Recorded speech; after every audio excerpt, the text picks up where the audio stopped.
Thank you. With the Women's Liberation Front, I'm sitting in the bottom of an airport. I've got to go catch a flight in like 10 minutes, so I'm going to go pretty quickly. I've got a great group of panelists with me today. Andrea Heinz, who's a prostitution survivor, Dr. Melissa Farley, who's an amazing advocate and runs the Prostitution Research Institute, and Anna Zobnina, who's perhaps the fiercest advocate I've ever met for women and getting them out of prostitution. So she runs the European Network of Migrant. So today we're going to talk about prostitution and the equality, or as we've known as the Nordic model, as an approach to reducing violence against women. I will tell you that Andrea and I have been at the conference on the status of women at the United Nations in New York. We've sat through a couple of really good presentations so far on this topic, particularly by the Swedish delegation. So I expect her to have wonderful things to say. All right, so Women's Liberation Front, our mission is to restore, protect, and advance the rights of women and girls. We use three tools to do this. We go to court, so we make legal arguments in the court system for women's rights. We do policy advocacy. We try to get legislation passed for women's rights. And we also do public education, like events like today. Our main areas, we want to get rid of gender. We want to get rid of pornography. We feel that it is deleterious to women and girls. We'd like to abolish all forms of commercial sexual exploitation, including surrogacy and prostitution. So that is the focus of our talk today. Of course, we'd love to end male violence, and we'd love to achieve reproductive freedom. And all of this leads to women's freedom of autonomy and self-sovereignty. So there are four legislative approaches to prostitution, and they all have varying results, and different countries have tried them. One is legalization, such as in the Netherlands or Germany, where you try to regulate prostitution as a trade. Second approach is decriminalization. You just don't prosecute people for engaging in it. Third is criminalization, where you punish both sellers and buyers of sex acts. And the fourth is abolition, or now neo-abolition models, which is the Nordic inequality model, where what we go after is demand reduction. So what we seek to do is eliminate the demand for sex acts by punishing buyers. We do not criminalize the women who have been forced into selling themselves, but we instead provide services, shelter, and other things for them to be able to exit prostitution. Only a few have tried this model. Sweden passed it in about 1999, where Germany went the route of legalization a few years later. One of the interesting stats that came out for us at the Conference on the Status of Women is that Sweden reported 0 femicides due to prostitution. Germany is reporting over 100. So we can kind of see for the first glance which model really protects women. And it is not legalization. I want to just highlight for you the UN Special Rapporteur on Violence Against Women and Girls. She gave a jaw-dropping report last year before the Human Rights Commission in July. And she said some things that many of us have longed for the UN to say forever and ever. And it was just amazing that she did it. She is a tremendous advocate for the rights of women and girls, perhaps the finest the United Nations has ever fielded. She notes the term itself, prostitution, it's not defined in international law, that basically in her understanding, it is a system of violence, which reduces, an organized system of violence, by the way, which reduces women and girls to commodities, creates inequality and discrimination based on sex and other intersecting grounds. And I agree, I gave a presentation on this last year at the UN Conference on the Status of Women. My belief in exploitation and the belief of women's liberation, it will stop women from being able to achieve true equality. She also went on to say that prostitution is intrinsically linked to different forms of violence against women and girls and constitutes a form of violence in and of itself. Something that Dr. Farley has said repeatedly, and I believe should fully be credited with this, is that pornography is understood to be filmed prostitution. And the UN Special Rapporteur covered that in her report. She also said that the terms victim and prostituted women and girls need to be used rather than sex worker, which is too sanitizing of a term because it fails to recognize the scale of the harm experienced in the impairment of fundamental rights of women and girls. That these days, not that we're all sitting around watching porn, but if you were, you see a tremendous amount of violence inflicted on women and girls in porn, which is also acted out prostitution. I think Andrea is going to make some points there that are very salient to this. So will Dr. Farley. So the other thing that I think is very important that she said, that UN Special Rapporteur said, is that, these extreme levels of violence, which would never be accepted in other contexts. I mean, the reason that you have prostitution is because you have to pay for a woman to do a sex act with you because she doesn't want to. That what we're doing here is weaponizing consent against women in prostitution. And I fully agree with that.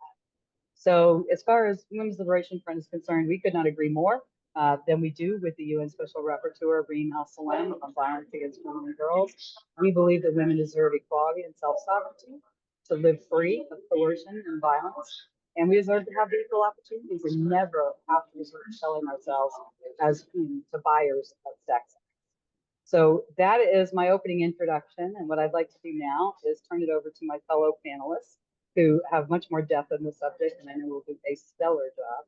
Thank you, ladies. Go ahead. So my presentation, The Human Cost of a Commercial Sex Market, Abolition as the Only Rights-Based Approach. So hello, I'll start by just saying I'm very happy to be in this space. I'm an activist from Edmonton, Alberta, Canada, who was in my city's licensed and regulated brothel prostitution system from 2006 to 2013, and for many years identified as a sex worker. I'm very grateful to be in this space and want to give special thanks to all my co-presenters for their incredible work in this area, and especially Dr. Melissa Farley in particular for her 2004 paper, Bad for the Body, Bad for the Heart, which was integral to my awakening from sex work ideology and my subsequent exit. So I want to begin with a survivor quote because I think survivors need to be at the forefront of this action and leading change. Chrissy Hemphill from the United States here reminds us to center the experiences of the women in the sexual exploitation industries rather than aligning with the exploiter and arguing that the encounter is harmless. So she says, to some, sex buying might seem like a harmless business transaction, just a regular guy blowing off steam by paying someone for sex. But spend a day in the shoes of those being bought, tackling the trauma and physical and psychological harm that not only one, but a myriad of regular guys impart. They have endured years of sexual violence, harassment, brutalities, and dehumanization at the hands of these men. Sex work is a term that I'm sure we are all unfortunately familiar with. It's a strategic rebranding of commercial sexual exploitation. Applying labor euphemisms to the conversation serves to sanitize what is really happening in the system, which is rampant and severe infringements on women's well-being and on our human rights. This is what is actually happening in so-called sex work, a continuum of abuse where at best we are objectified and at worst we are killed. And in between that is all the sexualized violence that is so inherent to prostitution, the raping of women, which is permitted to continue simply because the so-called sex worker has been compensated with money or resources or claims to enjoy what is being done to her. This is a photo of me in a brothel room at age 25. I spent 7 years in rooms with no windows and an endless supply of abusive men coming one after another to use my body. I would like to read you my contribution for Nordic Model Now's Handbook for Universities, which sets out a holistic and comprehensive approach to university policies on commercial sexual exploitation and how to best support students who have been impacted by it. As I read it, I invite you to examine if this aligns with your vision of acceptable work. What was said to me? Sex work is work. It's a job like any other. What happened? The first man I saw forced sex acts on me that I wasn't comfortable with. Most of the men were married with children and were 2, if not 3 or 4 times my age. Men were repulsively unhygienic, refusing to shower beforehand, wanting to finger me with long, dirty nails, breathing rancid breath 2 inches from my face as the smell of their body odor filled the room. Men would arrive with skin tags, warts, ringworm, oozing sores, and other unknown rashes or bumps. They tried to conceal it with dim lighting or excuse it away as irritation from shaving. Men would try to secretly remove condoms. They were always trying to remove condoms. There was also no shortage of men pressuring me for a blowjob without a condom. That happened near daily. Men would film me and photograph me without my consent. They'd hide their cell phones on record or come wearing hidden camera items such as watches or eyeglasses. Men would strangle me regularly. A couple times I thought I was about to black out and lose consciousness. Men would make sexual references to children, asking me how old I was when I lost my virginity and if I bled or cried when it happened. "You're a good girl," was said to me countless times, and a schoolgirl outfit with pigtails was always the top request. Men would make sexual references to animals and request urine and fecal play. The dehumanizing and demeaning remarks were so hard on my spirit, I had to learn to dissociate and mentally leave my body each time my clothes would come off. Many nights I would cry in my bed before falling asleep. Men became obsessed with me and would call and text me incessantly. One man followed me home from the brothel, shouted my alias name in the middle of my street at 2 o'clock in the morning, and left love notes in my mailbox. I got banned from America for 13 years and labeled a prostitute for traveling there with a man who booked me for a weekend. Nothing happened to him. The women I sold sex alongside were not happy. They were not empowered. They were like robots operating on autopilot. Few had good support from friends and family. Very few had stable partners. All of them were in debt. Most had no viable skills or education. Many had addictions and or untreated mental health issues. I sold sex alongside a trafficking victim, women who were controlled by pimps. I unknowingly sold sex alongside a 16-year-old girl, even though the brothel was licensed and regulated by my city for harm reduction. A woman I sold sex alongside was strangled to death and dumped in a farmer's field. She was a single mom to a 7-year-old boy. I witnessed women break down crying, saying that it felt like being molested, like being raped in exchange for a few $100. Relationships with my friends and family became extremely strained. I became suicidal in the moments that I wasn't emotionally numb. I came close to ending my life on more than one occasion. I spent 2 years trying desperately to exit before I was finally able to at age 29. I ended up diagnosed with unspecified trauma and stressor-related disorder by a psychologist I now pay $125 an hour to see regularly, many years after exiting and still struggling to heal. The money never made any of it worth it. All of the money I made is gone. What was said to me? Sex work is work. It's a job like any other. Don't fall for it like I did. There's two things I want to mention to that reading. Since that, I was also fired from a government job simply for having been in prostitution, and I was legally gagged by the government about being fired. No apology was issued to me for my unlawful firing, despite requesting one.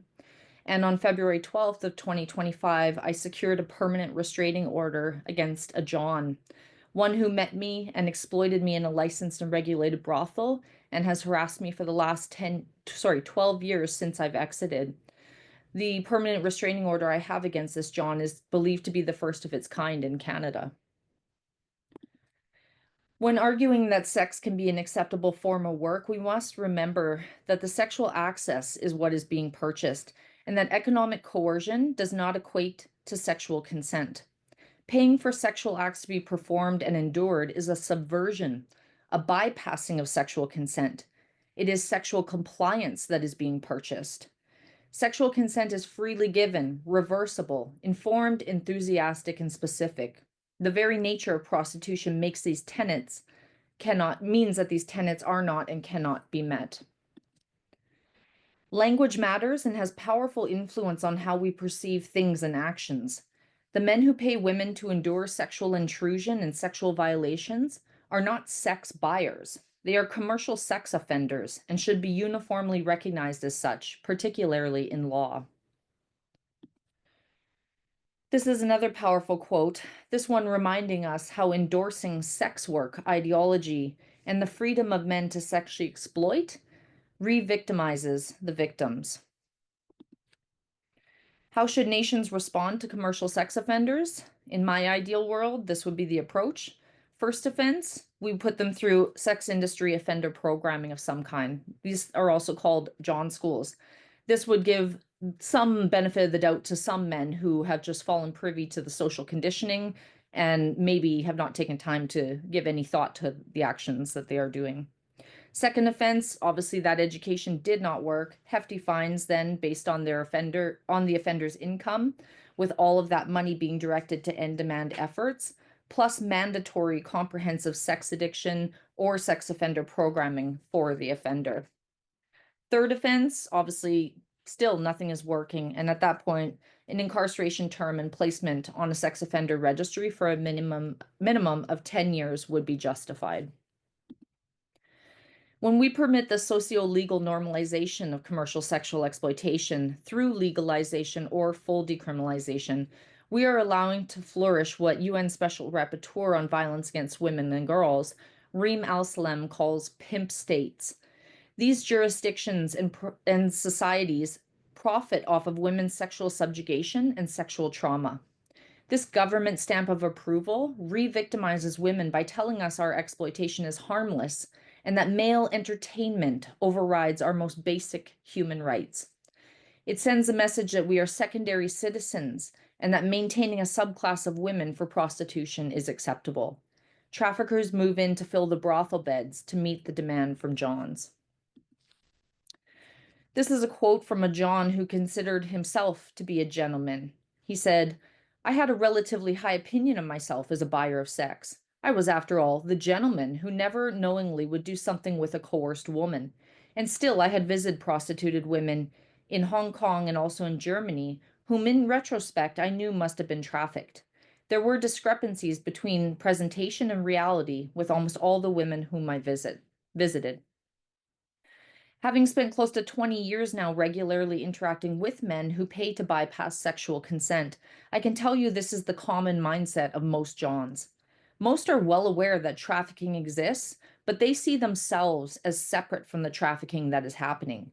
They refuse to acknowledge or accept that prostitution and sex trafficking are inextricably linked and that their behavior keeps the sexual exploitation industries operating and profitable for third-party exploiters and traffickers.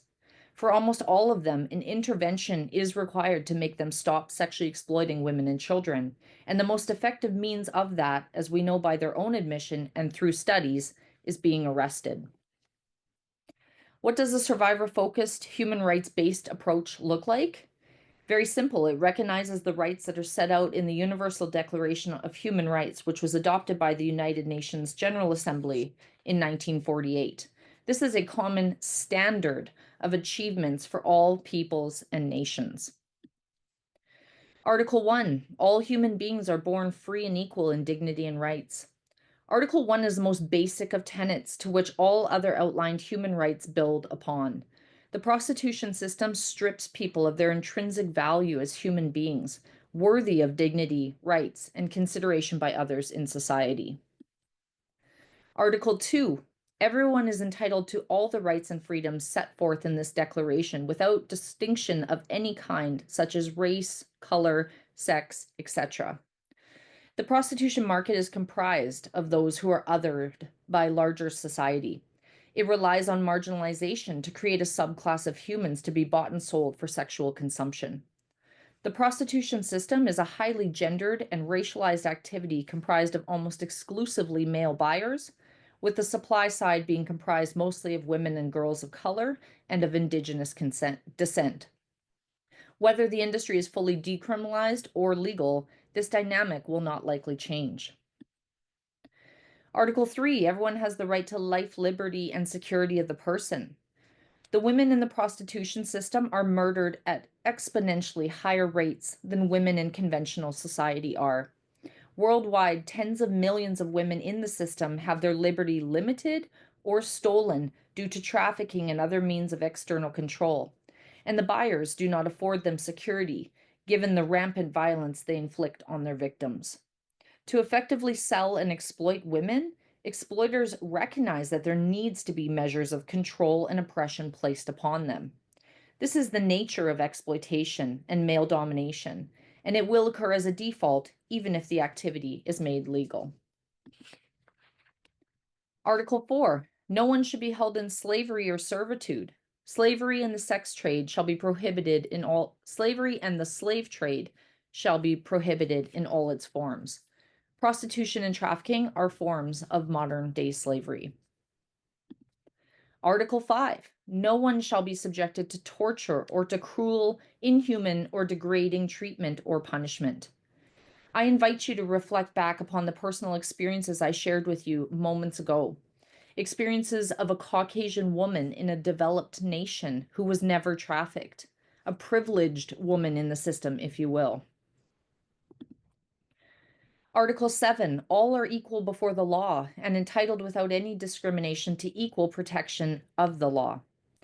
This article reinforces how no subset of women should exist to be brutalized and exploited in a commercial sex market, while other women experiencing those same acts without the involvement of money are protected under law.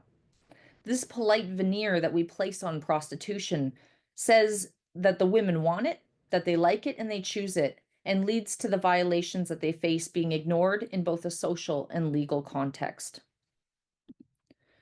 Article 8, everyone has the right to an effective remedy by the competent national tribunals for acts violating their fundamental rights. Article 8 builds off Article 7 in that women deserve to hold their abusers legally accountable for the abuse they endure. If prostitution is legalized or fully decriminalized, what meaningful recourse exists for women in the criminal justice system? The legal threshold of a human trafficking conviction is very high. It would not allow for the capturing of lower level offenses, which are included in equality model legislation. Article 16, subsection 3, the family is entitled to protection by society and the state. Many Johns are married men with children. The existence of a commercial sex market encourages these men to redirect family unit funds to the prostitution system and to traffickers, drug dealers, and arms dealers. In my situation, I estimate about 90% of my so-called clientele were married. And for a scathing revelation on what type of damage is caused by their behavior, I encourage you to read my peer-reviewed paper, A Mule for the Patriarchy, as well as Dr. Ingeborg Krause's work on the wives and girlfriends of these men, known as shadow women. Article 23, subsection 1, everyone has the right to just and favorable conditions of work. I once again invite you to recall my reading at the beginning of this presentation and give thought to if what I endured was an acceptable form of work or rather compensated sexual abuse. For more consideration on prostitution as an unacceptable form of work, I recommend reading the paper All Roads Lead to Abolition by Australian feminist scholar Megan Tyler. Article 25, subsection 2, motherhood and childhood are entitled to special care and assistance. Many of the women involved in the prostitution system are single mothers. Many minor girls are also exploited by commercial sex offenders, as well as minor boys. They deserve the right to exit. The state of Hawaii has done some good work trying to honor this right to exit response by creating specialized programs and responses that supplement income for those who are being exploited. This should be considered in other jurisdictions. Article 28, everyone is entitled to a social and international order in which the rights and freedoms set forth in this declaration can be fully realized. What is most compatible with women's equality? A system where we are sexually commodified, or one where we are considered equal persons to men? In legalized and decriminalized systems, all women are seen to be available, as it is commonly seen and socially accepted that women can be and are regularly bought by men who face no social or legal repercussions. Article 29, subsection 1. Everyone has duties to the community in which alone the free and full development of his or her personality is possible. Where prostitution is normalized and permitted, women and girls who are dissenters of sex work ideology face shame and accusations of being frigid and misandrist prudes. Many eventually become worn down, feel defeated in trying to change the system, and many succumb to accepting their ordered fate. They don't live true to who they are because they can't. There is no space permitted for it. Article 29, subsection 2, in the exercise of his or her rights and freedoms, Everyone shall be subject only to such limitations as are determined by law solely for the purpose of securing due recognition and respect for the rights and freedoms of others, and of meeting the just requirements of morality, public order, and the general welfare in a democratic society. Sorry. This article, I believe, wraps things up nicely. What type of society do we want? One where we establish laws for the greater good, or one where we take a hyper individualistic approach? Pro prostitution lobbyists fight very hard for the few while ignoring the majority. An abolitionist approach using equality model legislation does the exact opposite. Laws should be made with the majority in mind. There is ample evidence showing the personal and social harms that occur when a commercial sex market is legally and socially enshrined. The United Nations Declaration of Human Rights Preamble states that honoring the outlined human rights promote social progress and better standards of life. We must prioritize women as a whole if we are ever to see a decrease in the proliferation of male violence against women and girls that is happening in every corner of our world. We can no longer continue to fail women. The time for change is long overdue. Now is the time to act. That concludes my presentation. I do want to draw your attention to the book, When Men Buy Sex, Who Really Pays? I was fortunate to be able to co-publish this last year, January 2024, with my co-author, Kathy King, who is a fierce advocate for women and girls in Canada and is also the mother of one of Canada's 4,000 plus missing and murdered Indigenous women and girls. All proceeds from our book will be going to end demand initiatives and exit opportunities for women in prostitution in Canada. So you can check us out at whenmenbuysex.ca, and my email is there as well, which I can put in the chat for everyone should you have any follow-up questions. Thank you. Okay. Thank you, and thank you for that wonderful presentation. I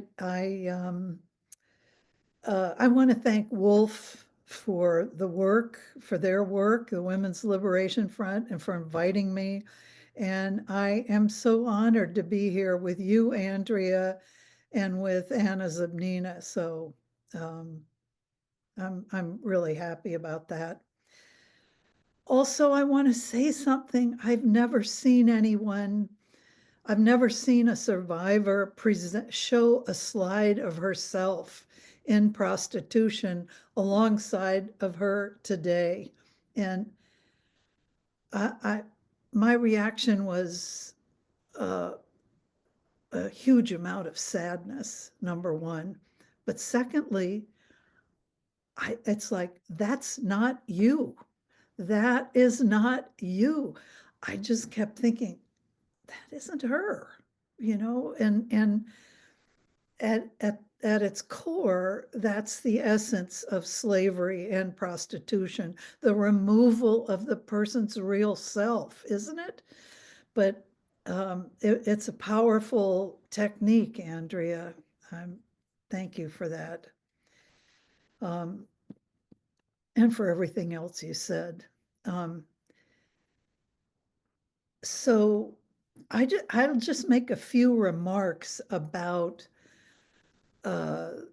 what's called the Nordic model laws, and then yeah, I'll just make a few remarks. Pardon if they're haphazard. Prostitution is the business of sexual exploitation. It can't be made safe. It doesn't ever feel dignified.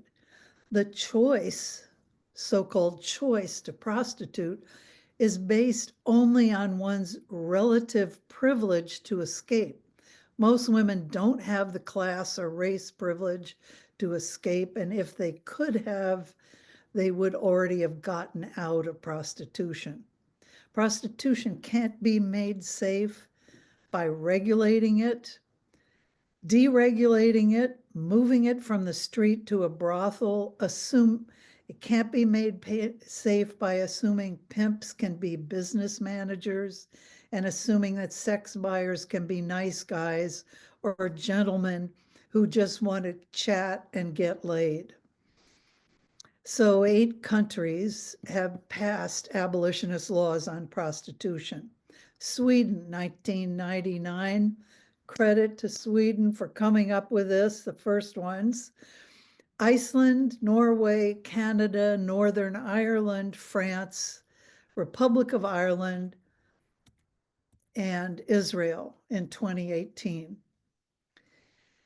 So what are the essential elements of that law, the Nordic model law? One, and I'm putting this first, and it's not an accident, and I hope everyone else does too. One, provide exit services to prostituted women who want them. These must be funded and up and running when the sex buyers are arrested. Otherwise, our opponents do have a point. There is money to be made in prostitution. Women in prostitution need the money. And if we're going to remove sex buyers, which I think it's great, we should, if we're going to remove them, we need to provide alternative support. Second thing these laws do is they decriminalize the person who's paid for in prostitution. And third, sex buyers are held legally accountable, as are pimps. So when prostitution is understood as a human rights violation, the way Andrea just described with the international document she was quoting from, once we understand prostitution that way, and once we understand it as structural violence against women, then the abolitionist legal approach makes sense.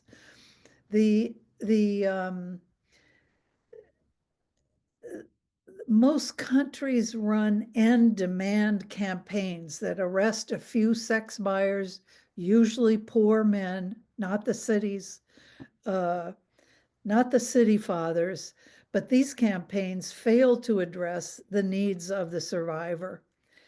So how did the Swedes pass that law in 1999? It was based on 20 years of research on the harms of prostitution. And if you've never seen that, I'll tell you, it's great stuff. And it comes out of Norway and Sweden. The first book I think I ever read about prostitution was called Back Streets by Højgaard and Finstad, who were Norwegian researchers. And that book is as relevant today as it was when it was written in the 1980s. It's a great book. And of course, it's based on interviews with Norwegian survivors of prostitution. Another thing the Swedes did is they ran countrywide educational campaigns, which resulted in a broad social consciousness about how prostitution as an institution harmed not only those in it, but all women. Sweden, at the time of the law's passage in 1999, Sweden had a feminist minister of gender equality. And I once asked her, how did you pass that law? I wanted her to tell me the magic answer. And I'll never forget the look on her face in New York at a CSW many, many years ago. She kind of looked at me like, you pathetic idiot. And she said, it's because our government has 50% women in its parliament. So we all need to think about that, especially those of us in countries like the US that it's way, way lower than 50%. The abolitionist law, it's not going to eradicate prostitution. Laws against robbery and murder don't end those harms either. But the state is declaring this is a crime, there's a victim and a perpetrator in the case of robbery and murder and prostitution. You know, if you recognize that domestic violence has a perp and a victim, we punish the batterer. And if we recognize that prostitution has perps and a victim, we punish the sex buyer and the pimp. But one difference between domestic violence and prostitution is money. Perpetrators in prostitution make a whole lot of money by marketing the abuse of women. The other difference is that because of that money, prostitution is much, much more organized than one man's individual battering and rape of one woman. I remember when the director of the Asian Battered Women's Shelter in San Francisco spoke about the shock waves that went through the agency when they began to accept women who'd been trafficked into prostitution. Before then, they'd worked with women individually, and now they were taking in a dozen women at a time. And the Yakuza and the Korean and Chinese organized crime groups were not happy with the loss of income. And this put the shelter staff in danger, and increased security precautions became necessary.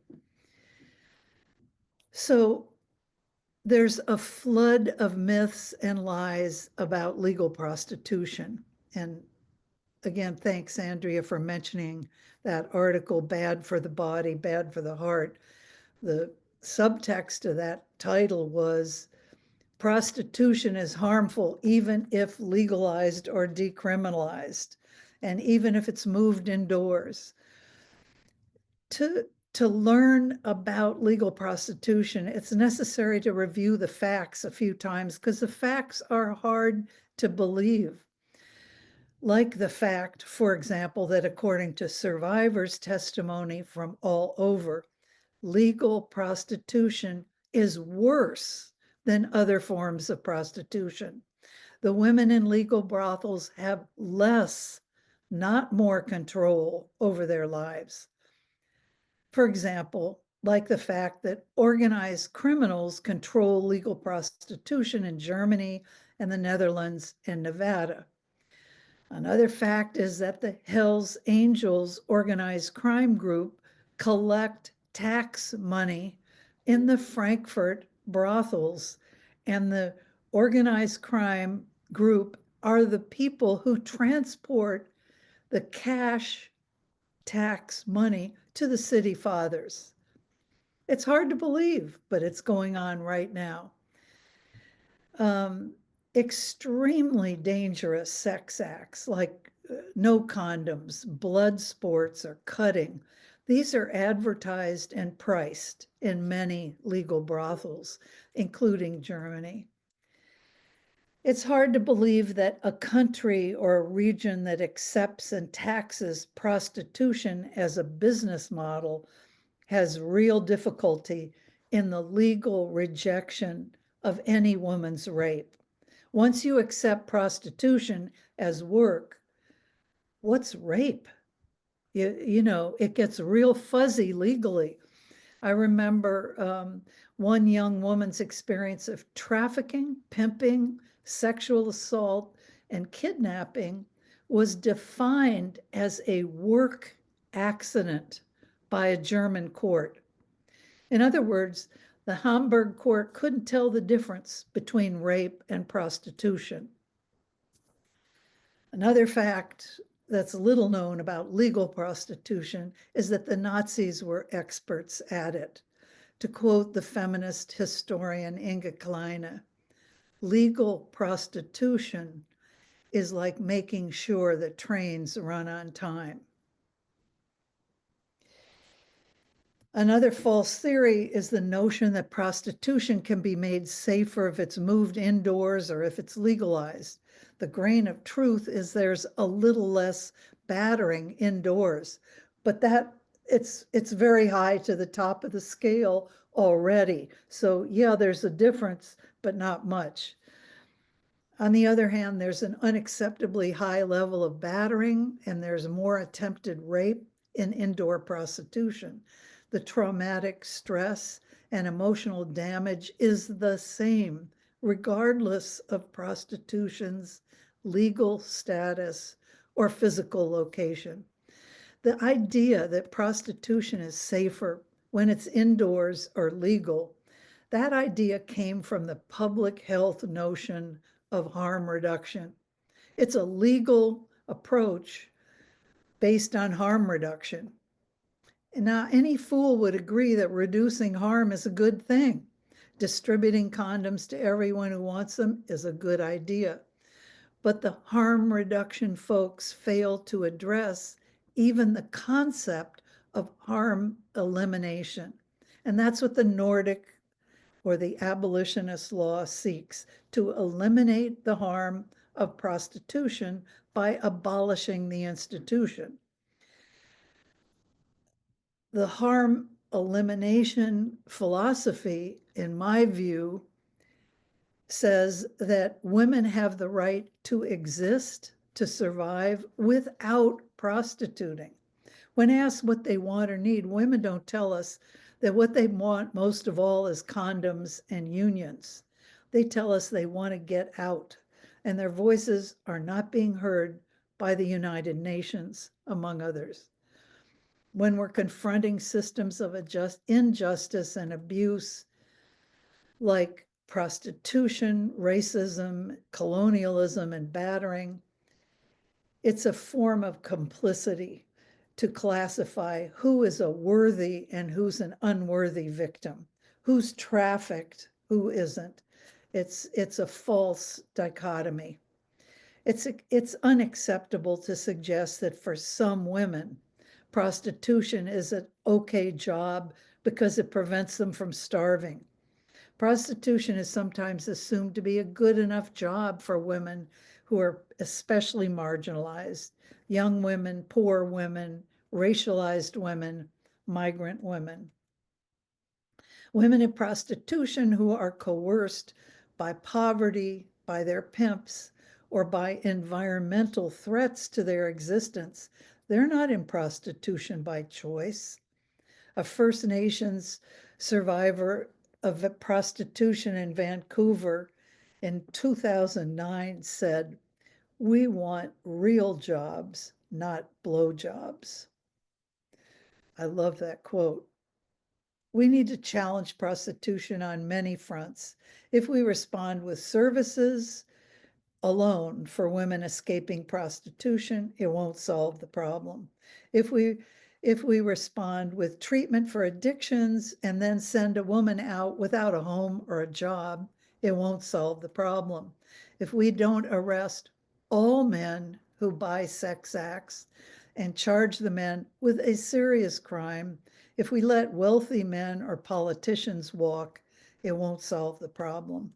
If we don't offer women long-term psychological and medical care, it won't solve the problem.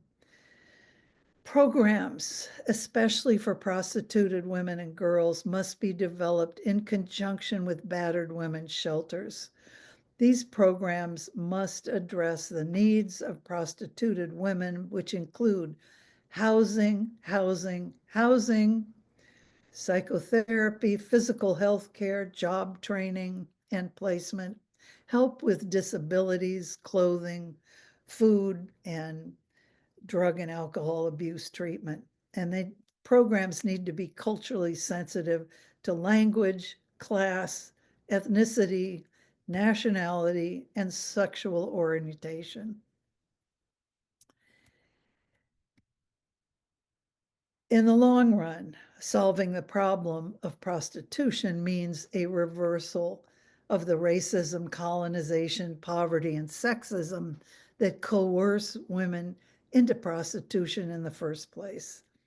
Solving the problem of prostitution would mean that no one would ever again say it's the oldest profession.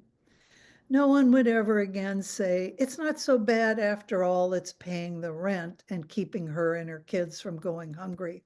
And no one would ever say, it's her choice. Pimps don't suddenly become nice guys because prostitution is legal. When I was interviewing women in the Nevada legal brothels, this is the only place in the world this has ever happened to me. I've probably done interviews with pimps or sex buyers or women in prostitution in maybe 13 or 14 countries. Only in a Nevada legal brothel did a legal pimp inside the brothel point a gun at my head. And suddenly I understood the look of terror in the eyes of the women who prostituted in that brothel. Legal Amsterdam brothels have 3 panic buttons in every tiny room. Why is that? It's because legal sex buyers are not nice guys looking for a normal date. They regularly attempt to rape and strangle women. So let me just mention in closing a few things about how we can talk about this remarkable law that would decriminalize people in prostitution, offer them services that are urgently needed, and that would criminalize both sex act buyers and pimps. I can't believe the plethora of words that are being used to describe that law these days. And I will admit, I think most of these almost faddish terms come out of my country. They originate there. So we've gone from the Nordic model to the Swedish model to the French model to this is a real eye roller of one, partial decriminalization model. If you want to talk about Nordic model or abolitionist laws, try saying, oh, I'm in favor of the partial decriminalization model, and you are going to see more confused looks on the faces of whoever you talk to. Please don't use that terminology. And similarly, don't use the very confusing terminology of calling it the survivor model. I mean, survivor of what? That doesn't say anything. It's really, I don't think it's appropriate. And I really don't think it's appropriate to use the faddish notion of an equality model. These are just, local fads. I think we should stick to what that law does and what it was designed to do by the Swedes, and that is, it was designed to abolish prostitution. So, and when I'm in debates with the other side who want to decriminalize everything, I always point out that they're promoting decriminalization of pimps because nobody likes pimps. And we need to get that across to the public. This is not just decriminalization of the survivor of prostitution, it's decriminalization of pimps themselves. So, or I've called it the pimp get out of jail free prostitution law, which annoys some people, but I kind of like it. So I'm going to stop here. Are there any, Andrea, are there any questions or? Yeah, I was gonna say, first I want to say a couple things before I jump to that.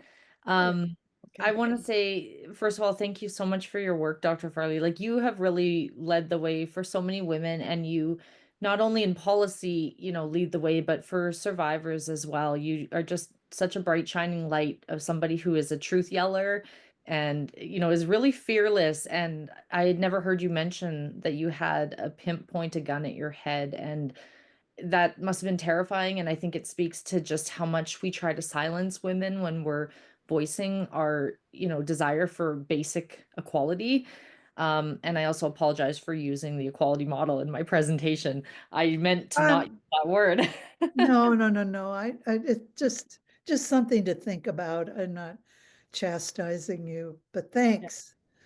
No problem. And then I forgot to do a little Q&A after my presentation, which we can get to any questions later, but I did want to say I did notice a comment from Madonna Feather Cruz in the chat who said, thank you for bringing awareness to missing and murdered Indigenous women. So I just wanted to highlight that I am wearing a red dress, and that is symbolic of missing and murdered Indigenous women in that movement. So if you are interested, anyone who's watching and learning more about that, you can look into the Red Dress Project and Red Dress Campaign, which draws more attention to that topic. There was a question in the Q&A. It says, the Zoom user says, what would you say about people who advocate for prostitution? There are lawyers supporting commercial sex. There are women who say they feel empowered from the trade. So I know you already touched on that a fair amount about midway through your presentation, but if there's anything more that you would like to add to that with that question specifically, go for it. I think there's a lot to be said about that. Anne, are you going to talk about that at all? What do we say to the sex trade promoters, or should I? You can go ahead. I have a point about it, but it's not, it's just about the UN, the role of the UN in this business. As a sex trade promoter? Yeah. Yes, Well, here's what I'd say about it. One, on the Prostitution Research and Education website, we have something called the Survivor's View, which is only survivors writing about hot topics. And I think one of almost my favorite things I've ever read is Rachel Moran's letter to a nice John. Andrea, I think you would love it if you haven't seen that. And it talks about the excruciating pain, which many people don't see. Many advocates don't see the pain, the psychological pain of having to act like a girlfriend, which is just revolting to most women, and it was to Rachel. So that's one thing you can do. The other thing on our website is we have, from the Swedish Women's Lobby, a Q&A. How do you respond to the kind of people that the questioner was asking? You know, there are many that we've all been working on that for many, many years, and the Swedish Women's Lobby has a wonderful pamphlet. You can feel, if you can't find it on our website, which is undergoing some redesign at the moment, write me and I'll just send you the link. Because there's some very smart people who've been debating this forever.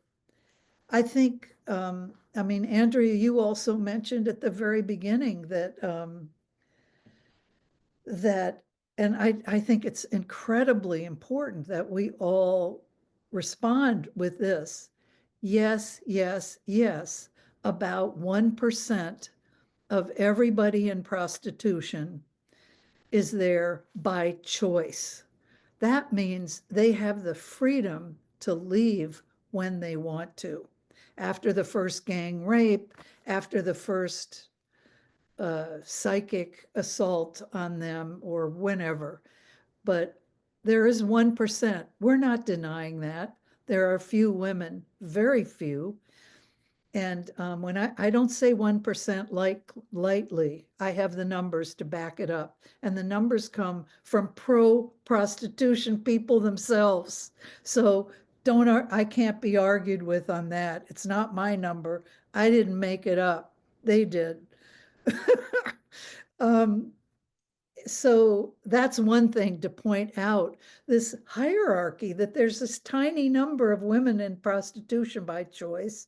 There's a whole lot of others in the middle that are coerced by poverty, racism, indigeneity, migrant status, history of sexual abuse in childhood, and many other risk factors. And they get talked into it, pushed into it, pimped into it, tricked into it. And then at the bottom of this prostitution hierarchy are people who are up front enslaved. They are in brothels with pimps, with guns, and they can't get out, literally.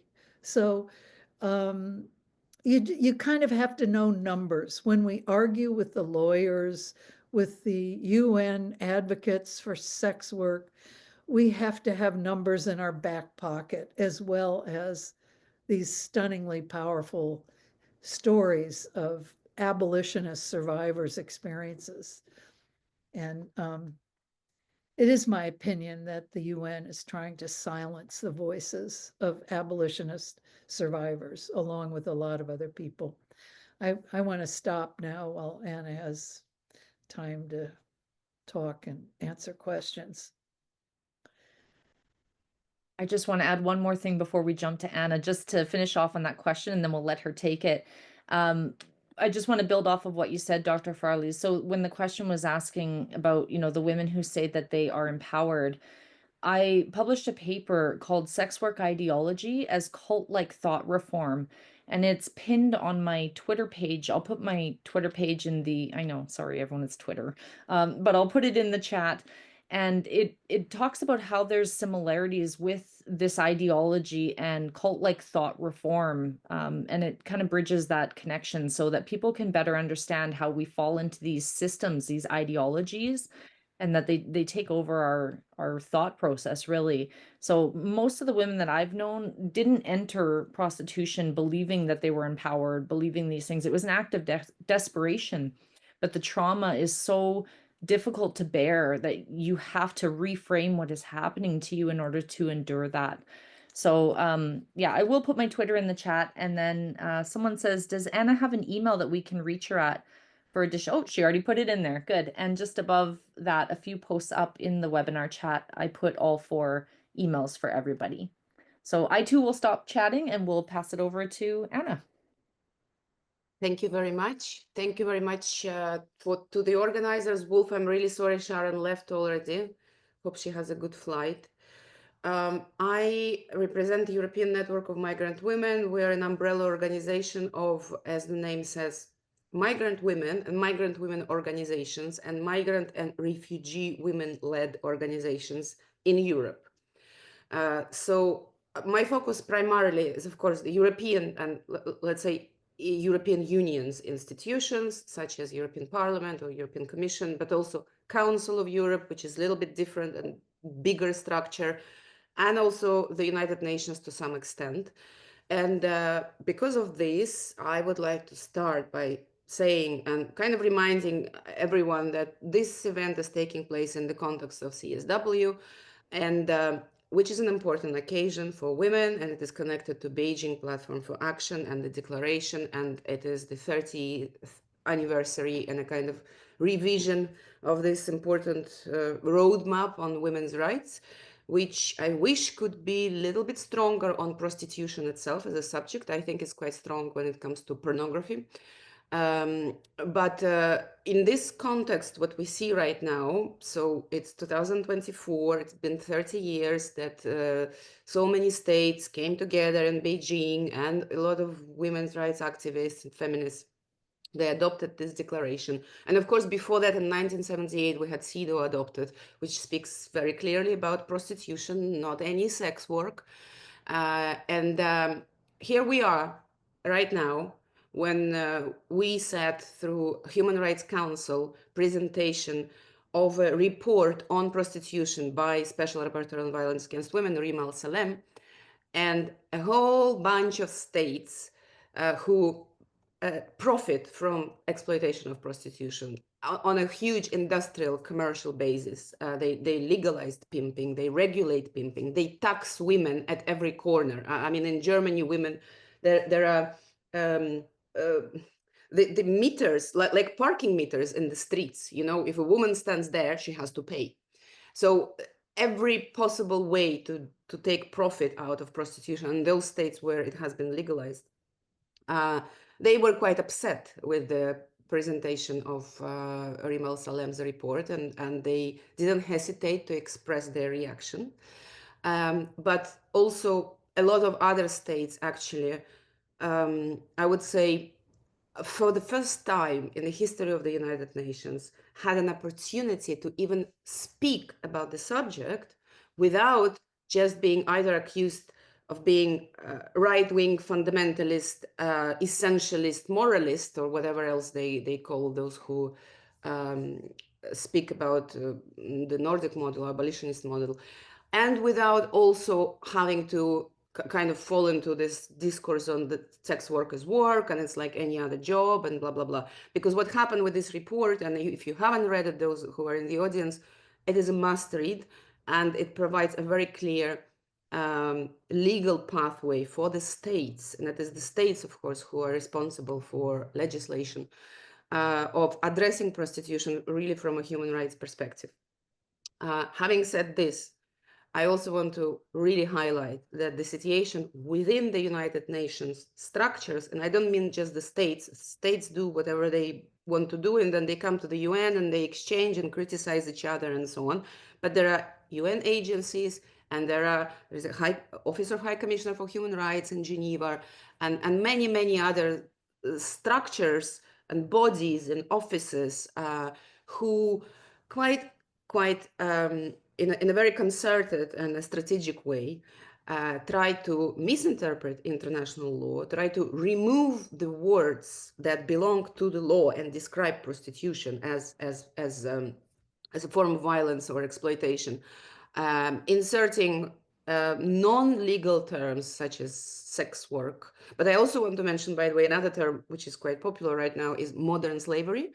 I also, similar to what Melissa said about the equality model, which is a little bit like it's too general and vague, but also modern slavery, I really invite everyone not to use this term, because there's no such thing as in international law as modern slavery. And when we start using this approach and this term, things become so mixed up. The indicators who is actually a victim under this modern slavery framework is not clear. How you collect data is not clear. They mix all the forms of trafficking and all the forms of exploitation. And actually, it's terminology that comes out of specific legal context from the UK, because they have a Modern Slavery Act. It has to do with the history of slavery. I appreciate it. It's important, and it's important historically for prostitution. But it is not the term that we would use as abolitionist. I invite everyone to be careful about this. But this was an aside about the UN system, and just purely because the event is taking place in the context of CSW. The other thing that I think is important to mention, again, for the context on these discussions, I mean, I do not know who is in the audience and where you stand on which subjects and how much you know about the debates and battles around the subject of prostitution. But do bear in mind that prostitution, when it is discussed, when it is advocated for, the forces who advocate for its legalization, they are also very connected with another two industries. So one other big industry is the industry of surrogacy, which is very important. It is about exploitation and commodification of female body. So what you have in prostitution is kind of more along the sexuality of a woman. Here we have the reproductive function of a woman being commercialized. And another movement that tries to eliminate women from law, that we have a huge battle, as I'm sure you know, also it's happening in the UN. Apparently discrimination on the basis of sex is a taboo now to mention, but all of those industries and those forces and lobbying groups are actually working together sometimes, and most of the time they're actually the same people. And it's important to understand this complexity of this subject, that one doesn't go without the other, and they support each other, and they all work against women and girls' rights. Now, I want to speak more specifically about migrant and refugee women and the context that I know most, which is Europe, and particularly European Union. So what we have right now in Europe in the industry of prostitution, between 70 and 99% of those women who are exploited in prostitution, depending on the country, they would have migrant or refugee background. Sometimes they're the women who have literally just arrived to Europe. They have just crossed the borders. They came from outside of the European Union. Sometimes it is the women who moved or were moved from one European country to another country. Very often, most often, it is a country like Romania, for example. And the women from Romania end up in a brothel in Germany, or in the Netherlands, or in Belgium, or in Austria, or in other countries, in Italy as well. there is a reason why we have this phenomenon, and it was not always the case. We know historically that those who spend some time on studying the history of prostitution, you know that originally they were the local women who were prostituted. They were poor women, they were working class women, they were widows, they were single mothers. We still have all the same characteristics. It's still the same women. They're poor, they're most often mothers and single mothers and trying to provide for their families, for their children, but with an additional element that they also do not originate from this place where prostitution is taking place.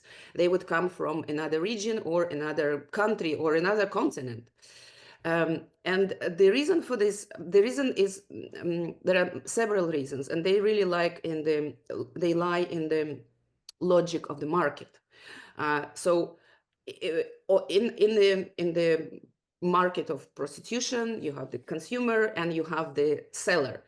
Woman is never the seller. She's not the seller. She is the product that is being sold. She is not a service provider.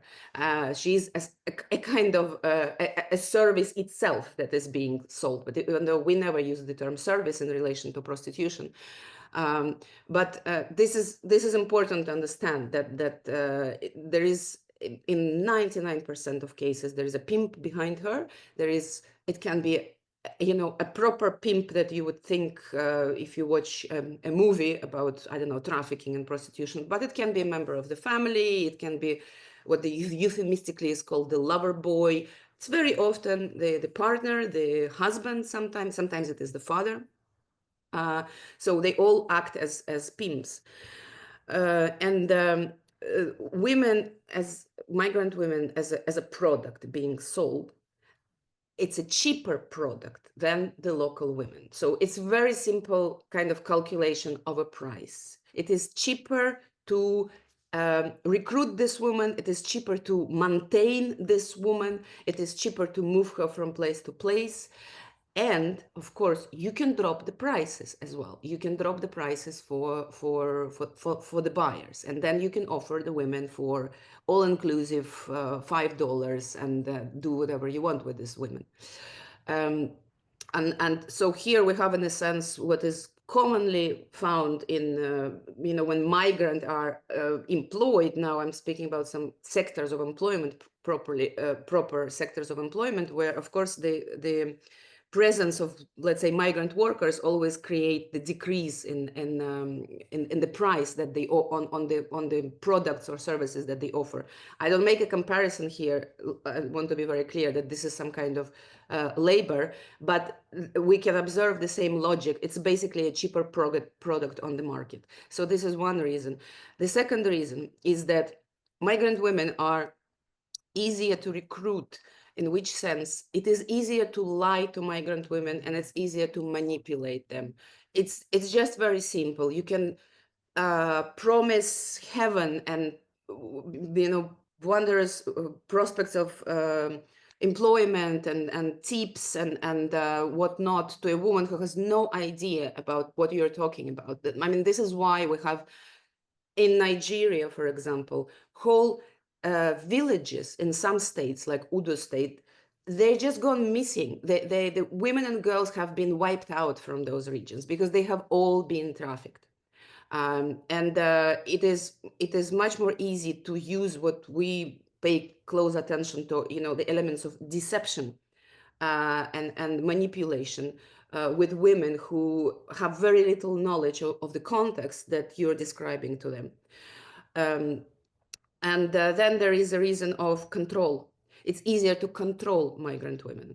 And what we mean by this is, of course, once you have a woman coming from, and just to mention, predominantly migrant women found in prostitution in different countries in Europe, they would be Nigeria, almost number one, inside European Union, Romanian women, from Latin America, Colombia, Venezuela, Brazil as well, but from Brazil it's slightly different group. It's actually not women, it's mostly young gay men who would be prostituted, and very often also then feminized to create women out of them, so that because this is what the buyers want. Then there's Thailand and China, increasingly China, and of course there are a huge increase in women from Ukraine for the last 3 years. And Ukrainian women were always present in the market of prostitution. I mean, Eastern European women more generally. So it is these women that you will find in a country where I will speak about Belgium, because our network is registered in Belgium. We have our kind of headquarters in Belgium. And we see the prostitution there every day. Prostitution is fully legalized. They call it decriminalization model. It has nothing to do with any, I mean, yes, pimps are decriminalized, but they're also given a full license to be official employers and exploit the women as much as they want. And I will speak about it a little bit when I finish my speech. But so let's say if you have these migrant women in Belgium, what happens is that, of course, you have the women who do not speak the language, because it's French or Dutch that you would speak. They do not know the local system. They do not know the legal system. They do not have the networks of support. They do not have their family around. And very often they're also undocumented women. Either they're maybe visa expired or they never had it in the first place. So it's very easy to control these women, to blackmail these women, to threaten them that they will be exposed to their family. And there is a huge amount of shame attached, obviously, that no woman wants her family somewhere back at home know that actually she spent the last year standing in a window on a street not very far from the European Parliament, by the way, being sold to men.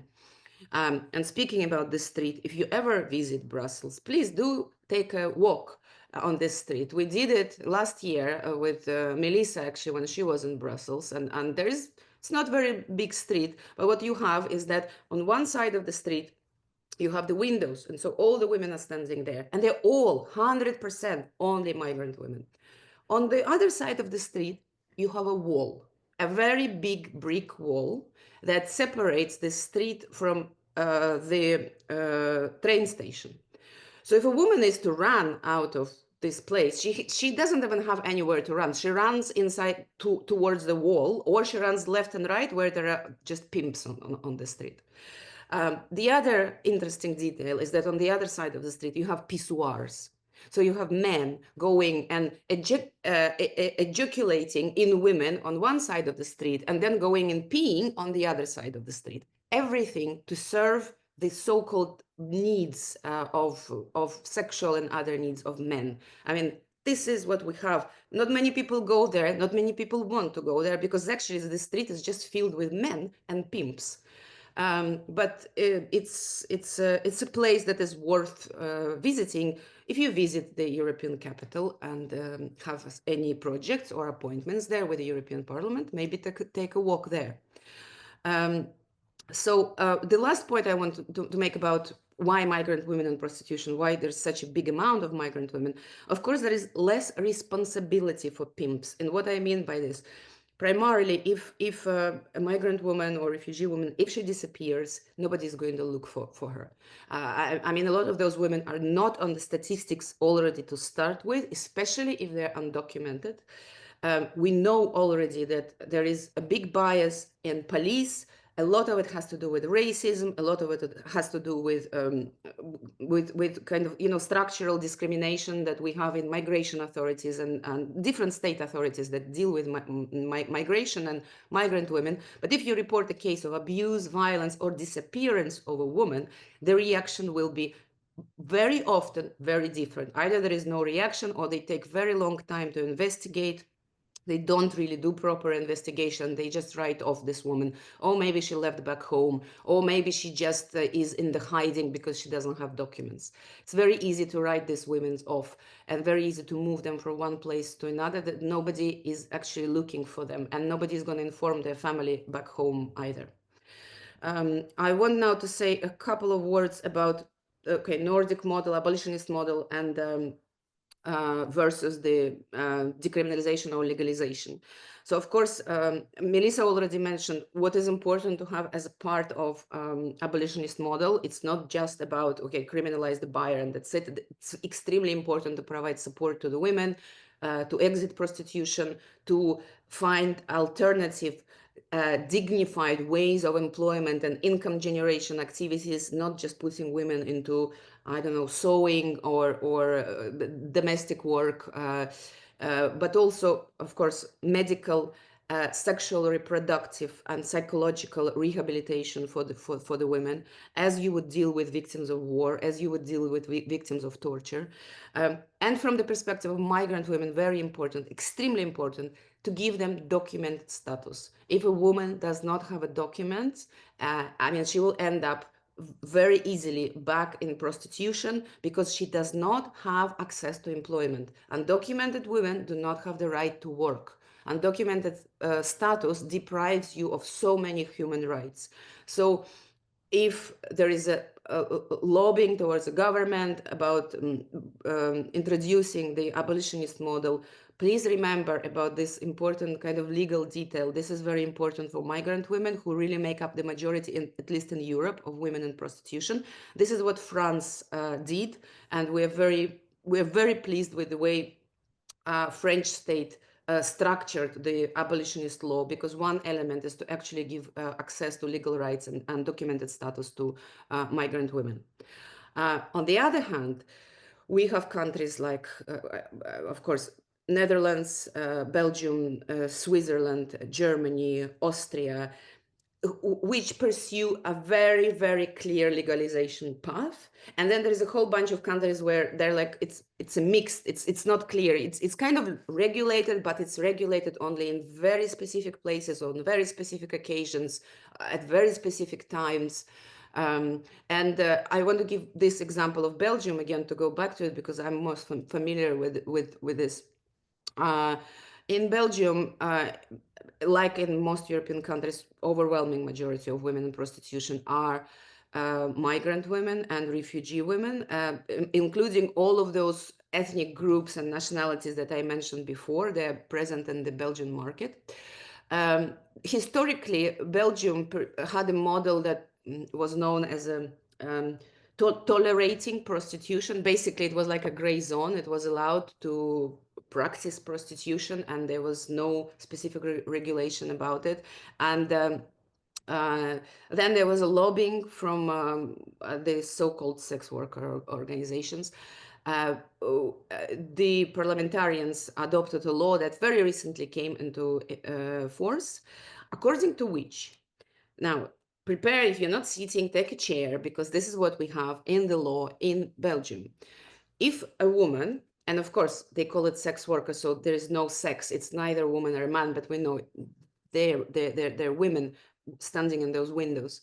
So if a woman declines, refuses to have sex with her clients more than 10 times during a period of 6 months, she is officially, she can be taken to court, to a tribunal, by her pimp, with the presence or with the mediation of the king, because it's a kingdom, Belgium, and with a very strong colonial history, if you might know something about Congo, for example.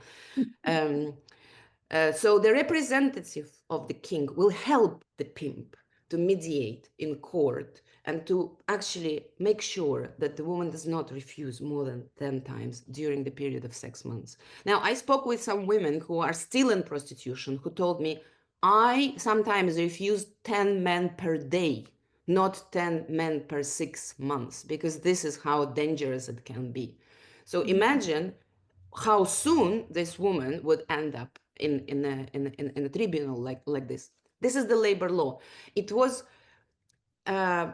everywhere advertised in the media, including the US media, and I saw some articles, but also BBC and Al Jazeera and where not, that, oh, it's a wonderful law that gave rights finally to the sex workers, and now they can have a maternity leave and a sick leave and blah blah blah. Now, of course, we know that very, very, very few women are actually going to use this law to register employment with her pimp to be there, as you know, to use those benefits. But that's another question. We know this is not going to work. But imagine if a woman did have this kind of employment contract. This is the kind of control that she would that the pimp would have over her, and in this situation. And just to finish, to give you kind of a legal update, at the moment, one of the members in our network, Isala, who works with women in prostitution in Belgium. They support women exiting prostitution. And by the way, the Belgian state does not support any abolitionist organizations because they only support financially those who want to keep women in prostitution and not those who would want to exit prostitution. But our member organization launched a legal challenge against this law, and it is currently pending in the Constitutional Court. And it's the challenge that they started, and we joined as a network, and there are another 7 feminist Belgian organizations. And guess who came to argue in favor of this wonderful law where you can officially, the state officially sanctions raping of women if she refuses more than 10 times. The organizations who are on the other side, and they submitted the friend of the court briefs, let me tell you who they are. ILGA, the famous International Lesbian and Gays Association, who is organizing some side events in this conference. Transgender Europe, PICUM, the Platform for International Undocumented Migrants, the Racial Justice Initiative Equinox, and International Family Planning Association. All of those organizations do not think that women have the right not to be raped, okay? And those are powerful, big, well-funded organizations, maybe a little bit less funded right now. I'm not sure about what's going on with their funding, but yes, this is a very confusing situation that we have. That, you know, just let me finish on this. Not everybody says that they're right-based or human rights or women's rights organization actually represent the rights of women and stand for the agenda that has to do with women's rights. Thank you.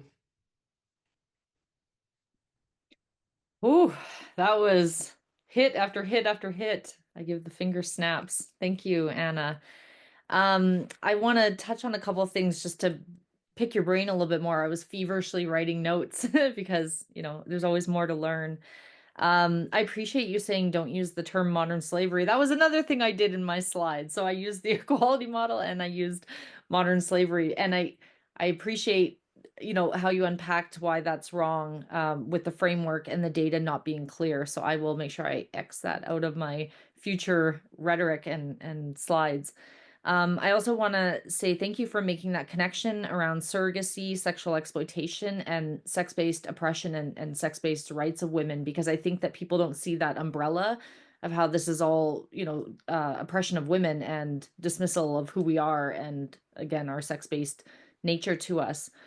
I also like that you didn't, that you say we don't use the term service when we're talking about prostitution. And I think that that carries over to so many uses of labor language that we see well beyond just even services. So again, like sex work, like I mentioned in my slide, client, customer, business, all these things, they're all moving us in that collective consciousness towards the sanitization of what we're seeing happening to women and girls.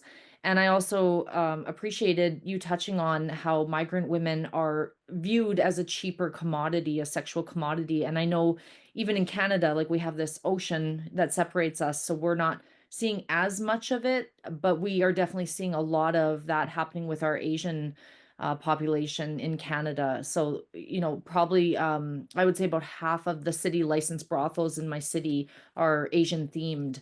And that was not the case in 2006 when I entered into prostitution. We just had a very small amount of those. And those women, unfortunately, we know are many of them being trafficked. We've seen them coming in on airplanes from 21-hour flights, falling asleep in the city meetings that they have to attend in order to be issued a license for this harm reduction. And just alarming stuff where, again, they can't even speak the language. So how are they to communicate with a commercial sex offender in those brothel rooms when they can't even advocate for, you know, themselves in that moment?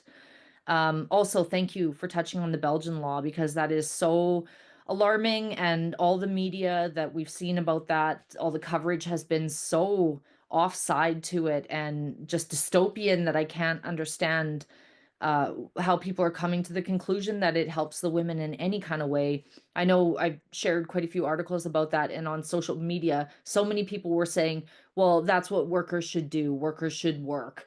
So again, when they're leaning towards this labor analysis and applying that to sexual exploitation, they can't see, like what Dr. Farley said about the blurring of how consent just kind of becomes nullified, and we're bridging into rape, as you so eloquently stated just now, Anna. So thank you for that. Yeah, Zoom user says, I learned a lot. Anna, you're obviously an expert on this subject. Like I said, it was like, oh, I need a breath after that. Anyone who has any questions, you're welcome to put it into the chat, into the Q&A. There was one question here that I think is the only one that's outstanding, so we'll touch on it quickly. Angela says, can you please share some best practices in advocacy and awareness to help the process that could lead countries to adopt the abolitionist model? So I don't know who wants to take that first. Maybe we'll throw it back to you, Anna. You can tell us some of the best practices in advocacy and awareness to Yeah, get. I mean, we as an organization, we don't work so much at the national level, so I always feel a little bit. It's like it's our members or our colleagues, for example, in our sisters in France, who did an amazing preparatory work before the country decided to adopt the abolitionist law. But I think that with most countries where it happened, there has been a very, very long process of, like, it didn't happen overnight. And I think that generally when it comes to the question of prostitution, we have to be prepared that it is so normalized, and it's not even the fact that it is prostitution, it's the fact that it is women, and it is women for sexual use of men, that is so normalized in the minds of so many people, including women, including, of course, politicians. And now we have very unhelpful situation with the academia for many years, who just keep producing some nonsense about it. But so we are up against a very huge, long historic challenge. It's not an easy thing to change. So I think small victories always count, even if, so, I know some countries who are right now, for example, Ukraine is one of them. The other one is Lithuania. In their law right now, they punish the women. So they in the Ukrainian law, there is an article, it's the administrative punishment, but it is really used to beat up women and rob women, basically. So they struggle right now. They haven't arrived fully. They're not in a place where they can just go with the abolitionist law. So they really very much focus on decriminalizing the women right now, and maybe shifting and kind of presenting it in a way, okay, let's shift the burden of responsibility, that right now you criminalize the wrong party, you're criminalizing the victim, you need to criminalize the perpetrator. It depends on where, like in what context you are dealing with the legislators, whether they're taking an approach with very much kind of prostitution as a sin of women. You would have to use you will have to deconstruct this to start with, because I don't think I was born in Russia. I do not imagine just going there and just saying, oh yeah, let's criminalize the men. Like, it is so entrenched in the understanding of the legislators that it is women's fault. So there is this aspect to deconstruct and to work on, to shift the responsibility on the buyer, to develop the whole feminist kind of approach to this and analysis, because in some countries it can be limited, or let's just deal with criminal law, and then they leave the women outside. So they want to criminalize the buyers, but they don't pay enough attention to how women are supported. And this is very important part of the Nordic model. And be prepared, I think, for a long process. Sweden, France, it took a couple of decades there, I think, for feminists to prepare the ground, produce research, analysis. You need to have coalition of organizations. You need to work across the divides.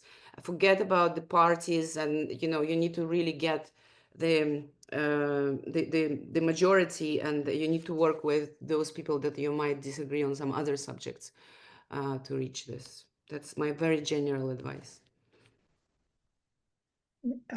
Can I say something, Andrea? Yes, please.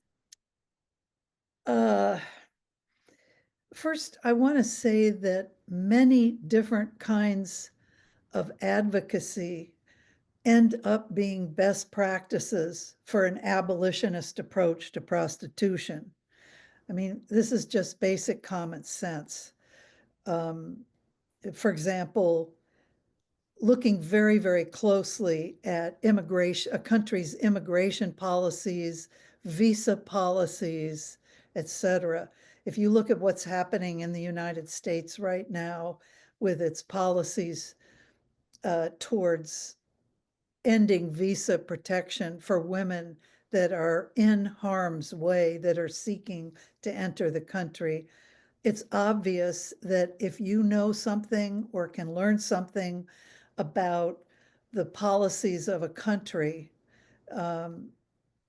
in terms of refugees and visas and who is going to be permitted in and who isn't, that is in the long run a form of advocacy that benefits women in prostitution who are seeking to escape it. The other thing I want to say is that, and this is specifically about the United States right now, but it might apply to other countries. There has been the kind of alliance that Anna just described across parties, ignoring parties, in quite a bit of anti-trafficking, anti-prostitution legislation. And that alliance has been feminists like me who come at the issue from a harms-based approach.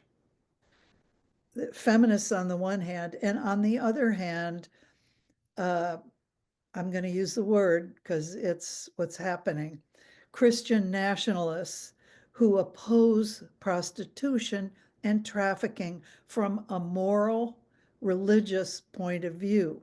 We agree on some things. We agree on some things. Right now, what's happening, and this is not brand new in the US, right now what's happening in my mind is there is a failure of those folks on the Christian nationalist right, or just the Christian right in general. There's a failure to understand the absolutely intimate connection between housing and prostitution. They are in the process of dismantling the entire social welfare system in the United States. They're dismantling benefits to mothers with small children. They're dismantling job options for poor people.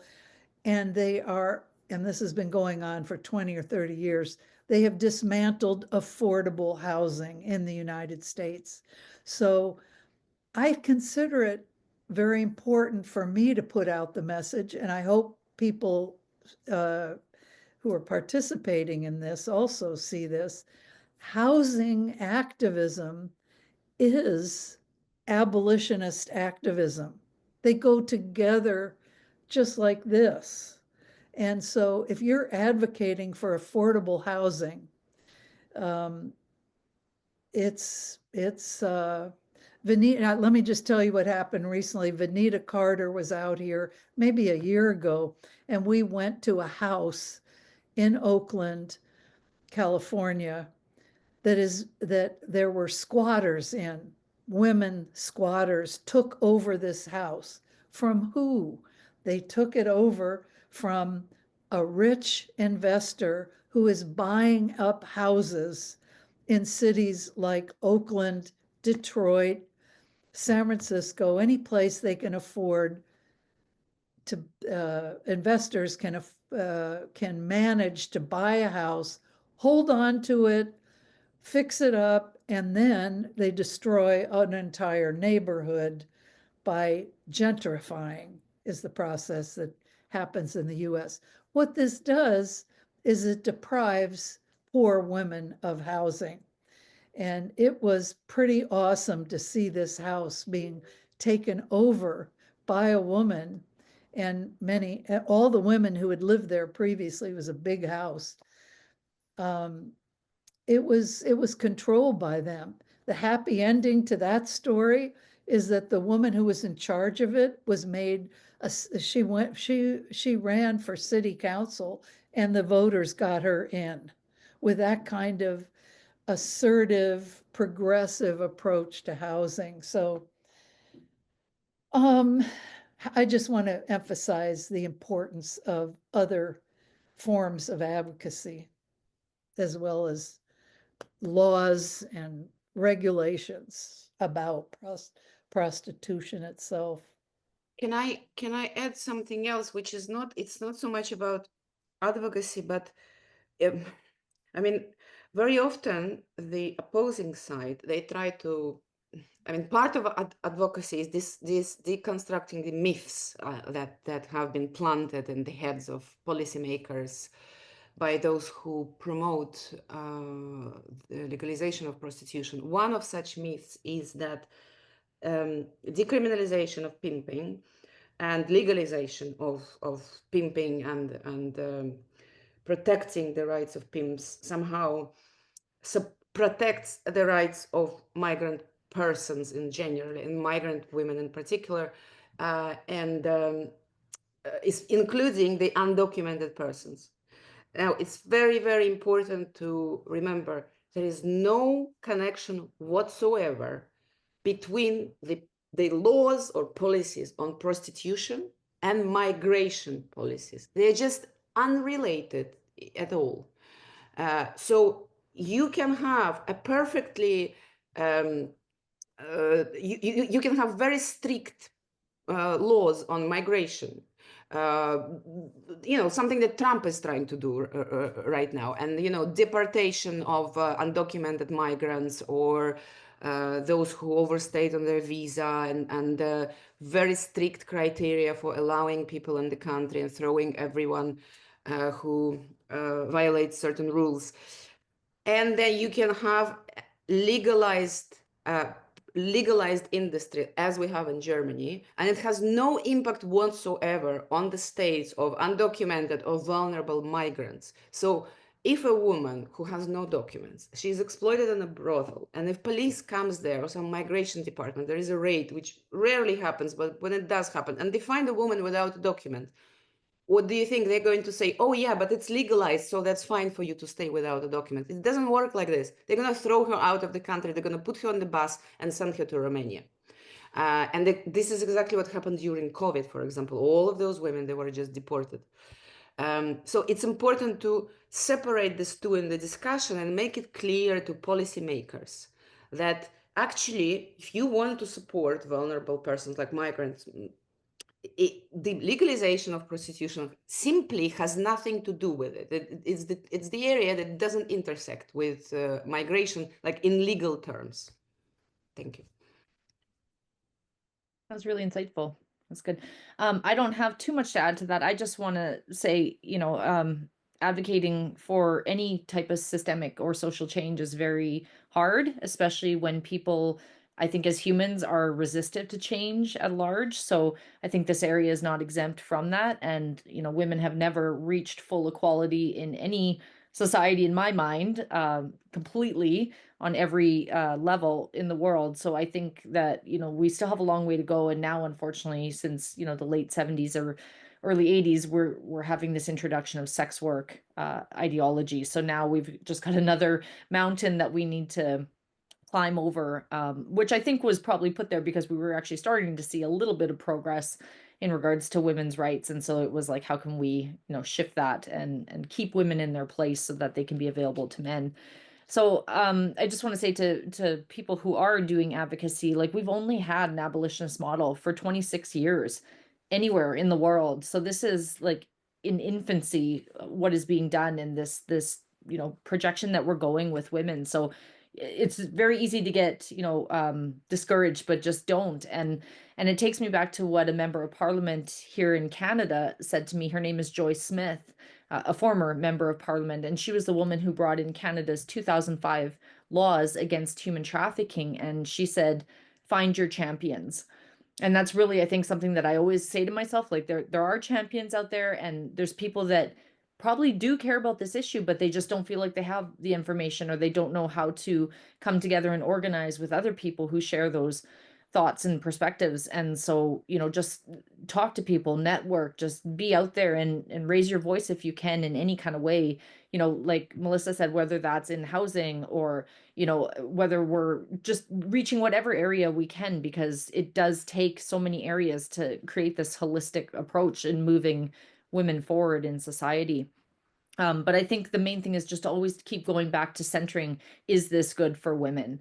And, typically when we're looking at any form of exploitation, obviously it's not sexual exploitation. It's just a reframing of it with sex work ideology. So yeah, find your champions, always go back to that center grounding of, what is good for women, and remember that we're in the infancy of it. So don't lose hope. I'm going to do one last check of the Q&A. Question, why can't the UN abolish prostitution? Because it has harmful effects. Maybe we'll make that our last question, because we're in our last few minutes. So why can't the UN abolish prostitution? I guess a better question maybe than abolish it is, why can't the UN get behind the abolition of prostitution, knowing that there is all this data and survivor testimonies speaking to its harms? So we'll shoot to you, Dr. Farley, on this one. Well, Anna should answer that, but let me just say one quick thing about why.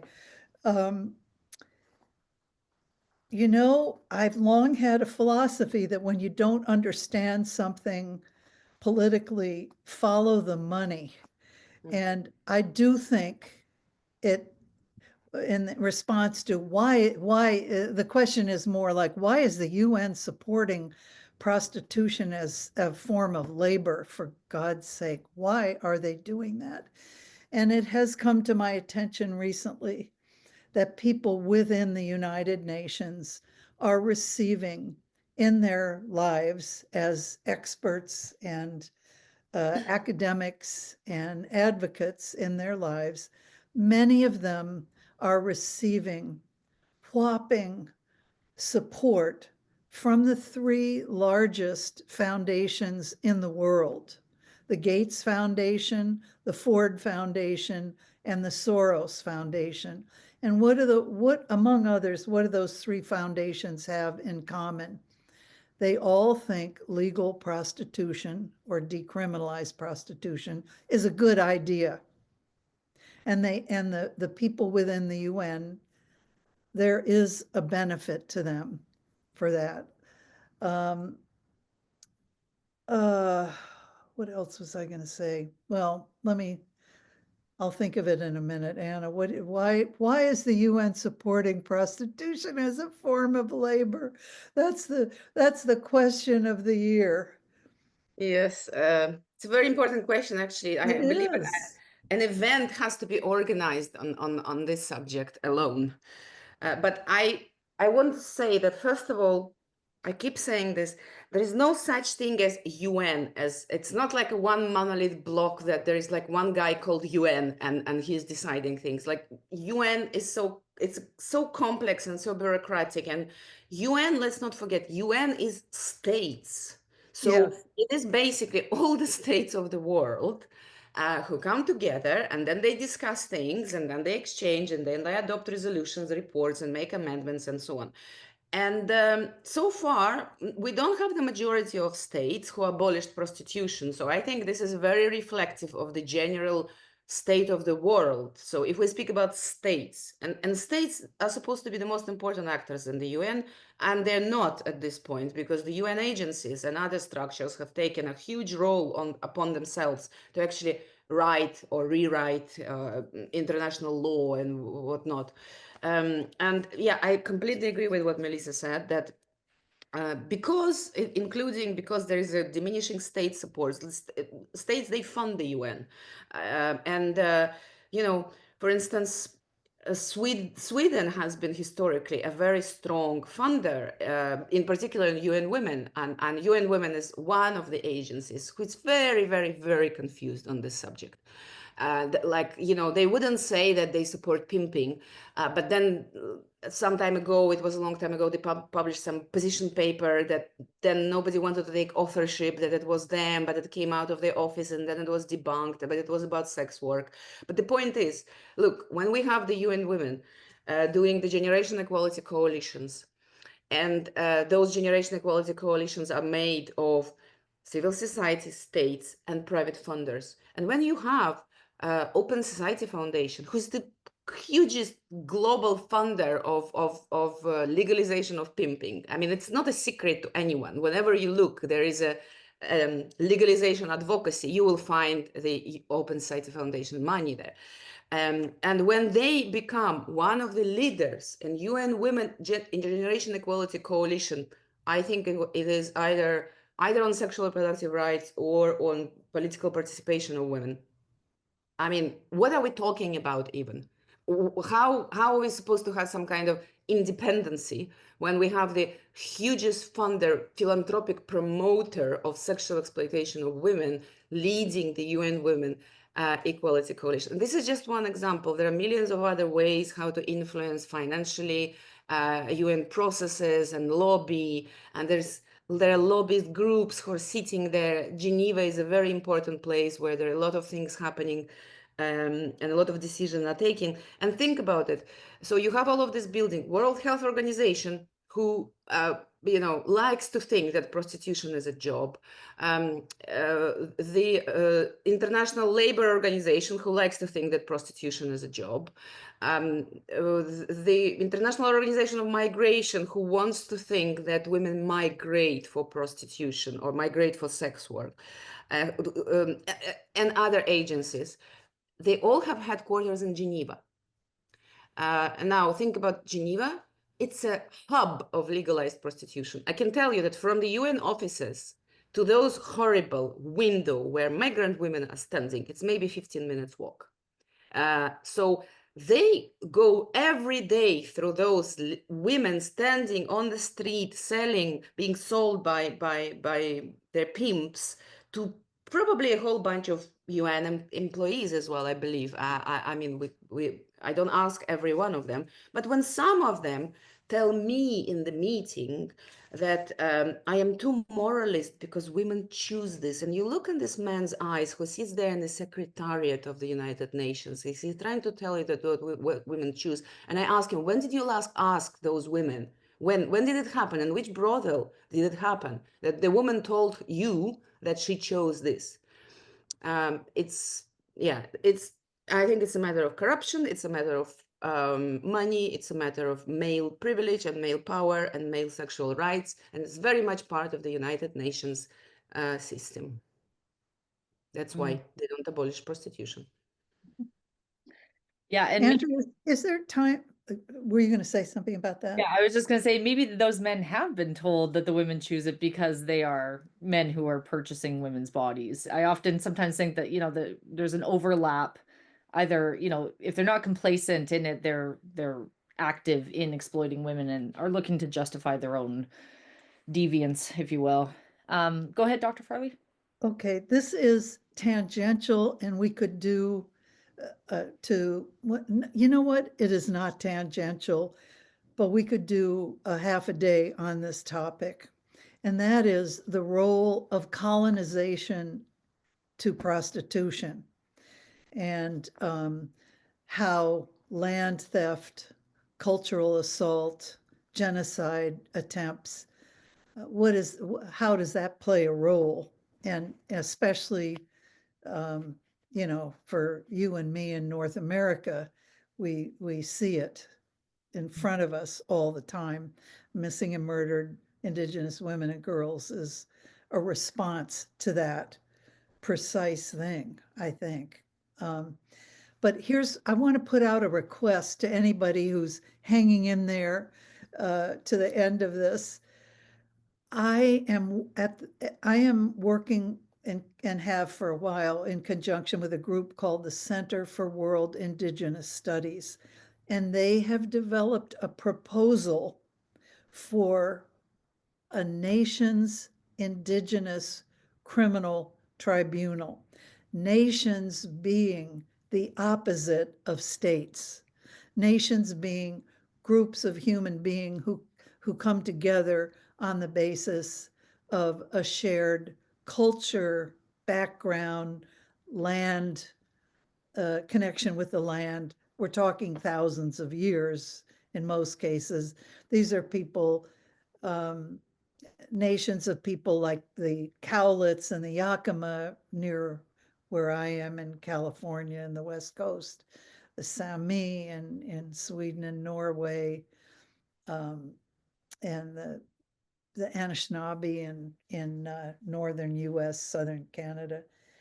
So nations are different from states, and states are the entities that colonize nations. And so this is, and it's related to the UN, Anna, in this way. There have been long been committees of indigenous women approaching the UN, asking for resolutions, asking for their voices to be heard, etc., asking for action. And this is an attempt to form a separate international criminal court for nations to bring complaints against states. And what I would especially like to ask anyone on this call to do is to contact me immediately and educate me about how women could use an international criminal court for indigenous people only, for nations. Is that incoherent, or does that make any sense? I No. think it's very important, and it's just in the formative stages, and I'm trying to write something about it, and I need help, all the help I can get. No, I think that's fantastic. And anyone who is with us right now, Dr. Farley's email is in the chat in a couple different places. It's mfarley@prostitutionresearch.com. Thanks. You can contact her that way. And it's interesting, Dr. Farley, I saw that you put your paper, a link to it, making the connection between resource extraction and sexual exploitation of women. As I Yes. was leaving New York on Friday, I was reading that paper and taking notes from it for a paper that I'm writing right now in my fourth year studies about the impact of resource extraction on Indigenous women.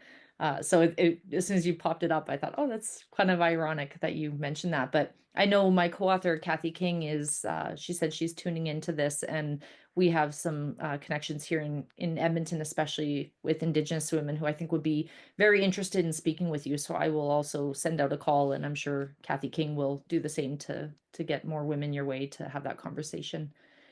So we're in the last 5 minutes. Any last words? We don't unfortunately have more time for questions, but we all have our emails posted if anyone has any. But Anna, any last words in a minute or less? 2 minutes or less? Melissa, do you want to go first? What would I say? First of all, really thank you for everyone who's attending this. I really appreciate it. I think Wolf has recorded it, and so it'll be up on all of our websites probably, so you can share it with anybody. I don't know. I just appreciate what you have to say, Andrea, and what Anna has to say, and thank you both so much. Well, I want to say thank you again to the organizers. And if anyone in the audience still, or those who are watching, if you're still in CSW, it's now the second week. Use every opportunity to speak about this subject, because there's simply not enough events, materials, discussions about exploitation of women in prostitution in CSW spaces and in other UN processes.